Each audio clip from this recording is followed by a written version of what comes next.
My topic was the Central Park Five. The Central Park Five was a 1989 case that involved 5 men who were falsely accused of raping and beating a local jogger in a New York park. This case opened the idea to many people about minors being wrongfully convicted of crimes that they didn't do. It's important for us to know that young defendants still today are not being treated right in cases and aren't getting the right help that they deserve and need. I was interested in this topic because I like intense cases and people who are standing up for what they think is right and fighting against it. I think it's very interesting, and when I saw this case, it really interested me. My main research question was, how did the Central Park Five impact the juvenile justice system today, and how has it changed? People should care about this topic because it shows how different races have it harder than others and how it can affect their cases. Many people are still struggling with these issues today and find it very hard to succeed in cases without the right help. Yes, the stereotypes still are real and do exist today.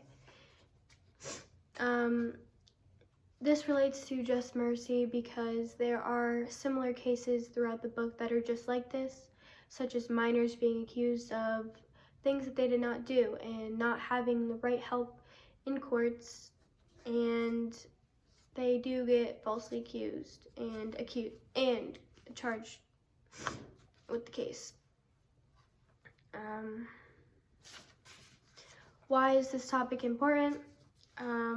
After this incident, people tried to help more with the idea of black freedom and Hispanic freedom. It showed how the criminal justice system could be easily changed just by forces like rape, and how it's mainly shaped by fear. For example, policemen who are trying to get information out of defendants who are guilty or not guilty by forcing them to say something even though it could be not true. This is a picture, and it shows how your race can actually have an effect on your chances of ending up with life without parole in prison. Here it says 80% of the people serving juvenile life without parole in Pennsylvania are color, and a pattern like this does occur around many other states. And the other one says, since 1992, a black juvenile for homicide has been twice as likely to be sentenced to life without parole compared to a white person. How has this trial impacted society? After the news broke out about the case, it left many surprised and shocked, some very angered. Most of the people just assumed that the 5 boys were guilty because of their race and just they happened to be there at the right time, right place. When the world realized what the men had to go through in prison and that they were falsely accused, they were very shocked. 2 of the boys were put in isolation for many weeks, and the other were put in solitary confinement. Corey, one of the boys, spoke out to the public about his time in prison, and people were horrified when he talked about his battle with isolation, and he had to fight for his life at some points because what happened and what was going on inside the prison. So what is a juvenile justice system? And a juvenile justice system was created to mainly have a difference from an adult criminal case systems and give kids a better chance at life and succeeding in life with the help that they need. But what was often found in the juvenile cases was that it's stated in the laws that the kids would receive treatment, but what they were seeing was that most treatment techniques available often failed to reach the desired level of effectiveness, and the kids didn't really benefit from the treatments.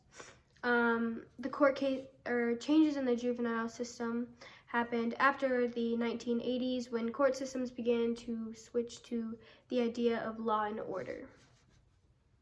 And by the mid-1990s, there were new changes in community and other things like that. This trial did end up happening 30 years ago, and it is still being talked about today, so that just shows how important it is and what an effect that it does still have on society today. Final thoughts.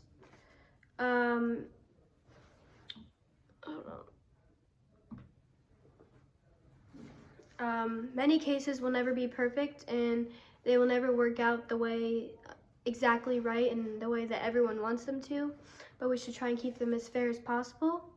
And the ways to help are supporting local cases and just trying to get out as much as possible and showing respect. Protests are okay, but as long as they're not violent and you show respect to your cause.